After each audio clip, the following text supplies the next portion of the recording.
welcome back to the Citizen channel. We're all staying safe and well. There'll be a couple of these this season, and we're going to have a City player of a competition. We've looked at the Manchester Evening News ratings, my ratings. I've done an average and done the stats on it, and we're going to come up with the City's player of the 23-24 Champions League campaign. Of course, it ended 3 games perhaps earlier than we hoped, so certainly 3 games earlier than it did last year.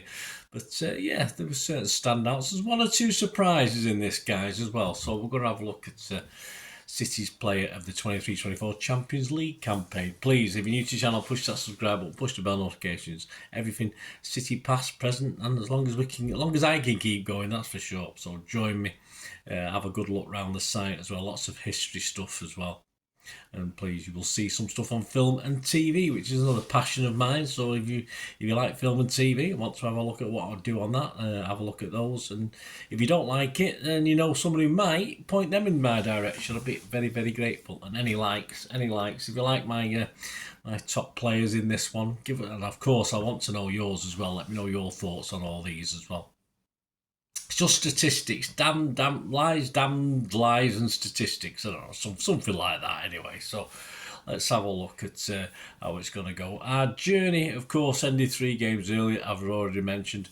But we City played 10 games unbeaten. There you go, unbeaten. So it's not bad, is it? We didn't lose any games apart from that penalty shootout, of course, on match day 10. 10 games, 28 goal scores, 12 conceded. But yeah, the Manchester Evening News was generally Simon Bukowski. There might have been 1 or 2 of us, but we'll just call it the Manchester Evening News ratings, and I'll give you my thoughts, and obviously the place that the Manchester Evening News put them weren't always the same. Sometimes they were lower, sometimes they were higher. Sometimes they were the same though, which is sort of backs it up a little bit, doesn't it?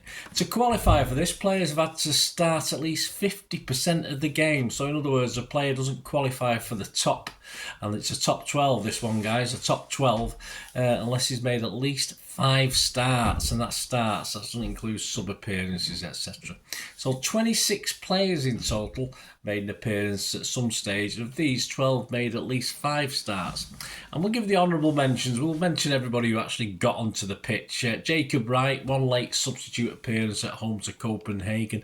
Mahamadou Sissoko, 1 sub appearance in the Red Star away game, match day 6. Mika Hamilton, 1 appearance, 1 as a sub, 1 full appearance, 1 as a sub. It's easy to forget his brilliant goal scoring debut, of course, on match day 6. So his man of the match performance away at Red Star.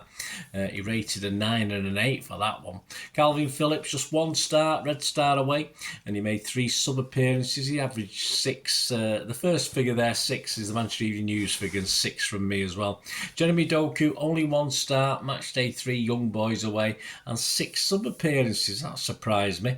He averaged, well, just for that game, a 7 and a 6.5 from me, a 7 from the MEN, a 6.5 from me. So as I said, the first score I give you is always the MEN, and the second one is mine.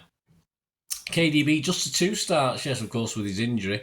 His best rating was an 8 and an 8 from both of us. 2 assists and a goal in a 3-1 win at Copenhagen. And his average overall was 7.5 from the MEN and 7.75 from me. So I rate him a little bit higher than the Manchester Evening News. Oscar Bob, 2 starts, 2 sub appearances, 7.5 and 7.25.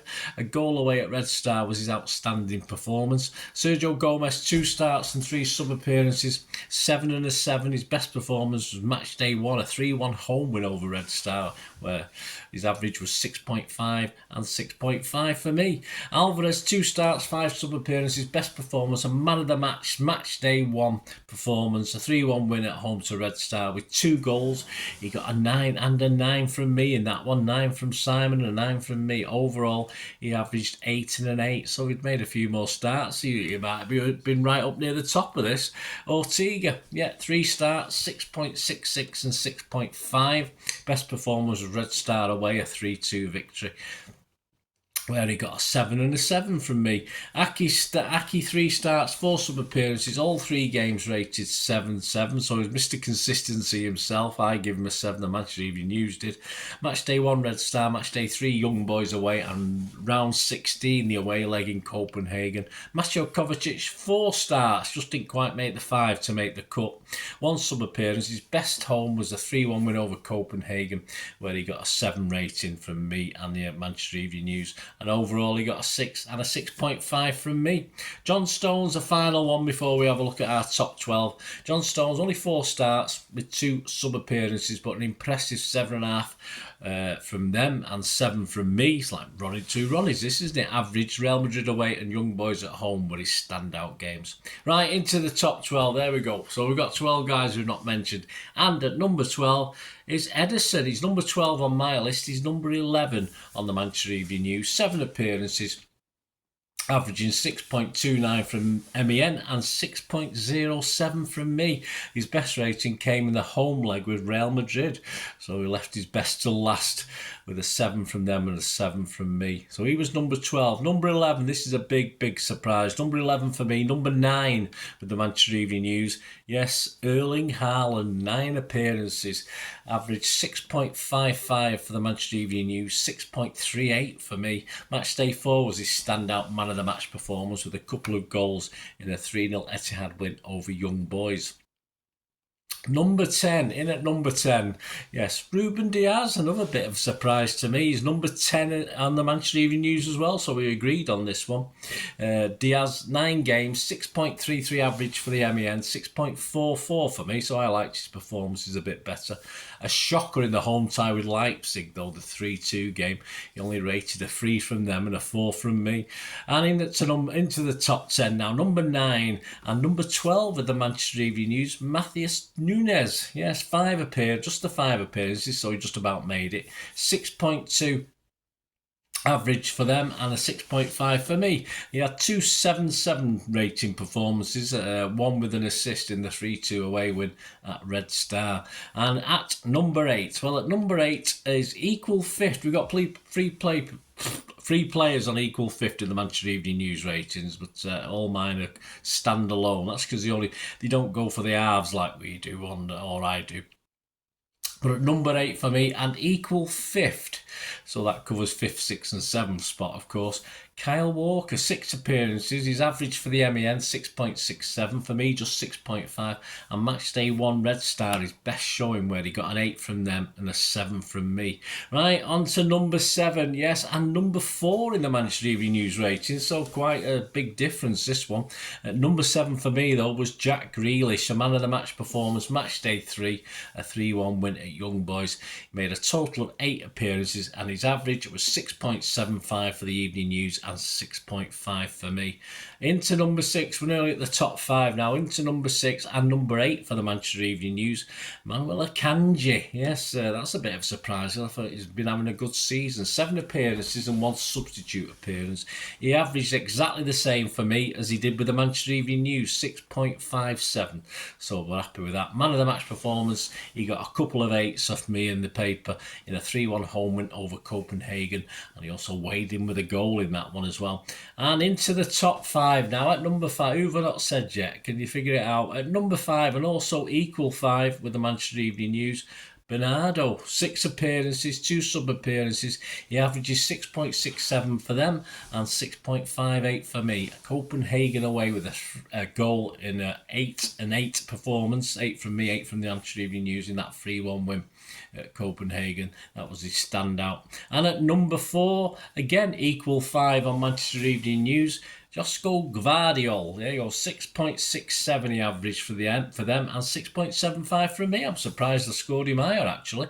6 starts. His standout was Real Madrid at home, where he rated an 8 from the Manchester Evening News and a 7 for me. Right, we've got 3 guys we've not mentioned yet. I'm sure you know who they are. Have a think who we've got left. And a big surprise to me at number 3. This is excellent. Number 3 and number 2, actually, the Manchester Evening News. Yes, I've not said him yet, have I? Rico Lewis, yes. Number 3 and a number 2 for the evening news. 6 starts, 1 as sub, 3 very good games and a couple of assists, including one in his best game, a man of the match performance, where he scored 8 from me and 8 from the Manchester Evening News against Leipzig away. And match day 2, and his overall rating, for the Manchester Evening News, it was over 7.16, but still below 7 for me, 6.75. I've only got one player that got over 7 in my figures. Right, on to number 2. So we've got 2 left, haven't we? On to number 2, and at number 2 for me, but at number 3 for the Manchester Evening News, we've got Rodri. There we go. No big surprise, I suppose. This is before he got tired. 8 appearances. He averaged 7 with the Manchester Evening News and 6.75 with me. And he had two games where he scored 8 from me and the Manchester Evening News. Match day 1, a goal at home to Red Star, and an assist in match day 3 at Young Boys away. And there we go. We do agree on the number 1, thankfully. So I think it was number 10, wasn't it? Number 10 and number 1, and we got a couple of 5 and an equal 5, didn't we? But we do agree, and I think this sort of sums it up really on our best player, our player of the 23-24 Champions League campaign, if you like. Both of us rated him over 7, me only just, but the Manchester Evening News very nearly an 8 for them. So yes, number 1 for me and number 1 for the Manchester Evening News. Of course, the Stockport Iniesta himself, Phil Foden, 7.71 average with the Manchester Evening News. Mr. Misery here only gave him a 7.14 average, but the only one over a 7, and was enough to win him this little competition. It's a competition, eh? I should get a little prize and send it off to him, shouldn't I? 7 appearances, he made 1 sub-appearance, 3 standout games. Match day 5, Leipzig at home, a goal and an assist in a 3-2 win, where he rated a 9 from the Manchester Evening News. Just a 7.5 from me. I wasn't overly impressed, was I? And another man of the match performance, Copenhagen away, 3-1, where he got another goal and an assist, and he rated 9 with the Manchester Evening News again. I think Simon likes him, and he got an 8 from me, so I was a bit kinder that time. So there you go. 1 or 2 surprises. Certainly Erling Haaland was a big surprise to me, near the bottom, but Phil, yeah, it didn't surprise me. The only player for me to average over 7 wasn't much of a shock to me. Was it a shock to you? Let me know your thoughts. Any ideas? Was Erling Haaland your number 1, perhaps? Probably not, but there you go. My little look at the player of the 23-24 Champions League campaign for City, which unfortunately ended a little bit early, but it certainly had its moments, didn't it? Let me know your thoughts. Let me know your favourites. Be great to hear from you. Till we meet again, I only ask one thing, don't I? Please stay safe, Blues. Come on, City. Bye for now.